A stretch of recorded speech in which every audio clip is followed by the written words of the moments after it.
پاکستان تحریک انصاف کے مرکزی رہنما سابق وزیر برقیات و اطلاعات اور اوورسیز MLA کے گھر مرکزی جنرل سیکرٹری عبدالماجد خان اور صدر تحریک انصاف ڈسٹرکٹ کوٹلی چودھری محمد اخلاق کی آمد سابق وزراء اور سابق مشیر حکومت کی آزاد کشمیر کے آئندہ الیکشن کے بارے میں اہم امور پر تبادلہ خیال۔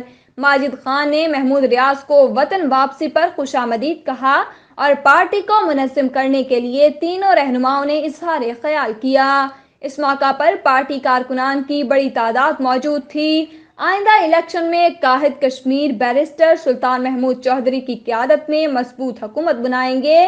مرکزی جنرل سیکرٹری نے محمود ریاض کی رہائش گاہ پر مختلف وفود سے ملاقات کی۔ اس موقع پر سابق آرگنائزر برطانیہ پاکستان تحریک انصاف چودھری محفوظ حسین، چودھری غضنفر ایڈوکیٹ نعیم شریف، چودھری ناصر صاحب، عبید الرحمان، عامر ارشد، وسیم یاسین، محمد عمر اور دیگر معززین بھی موجود تھے۔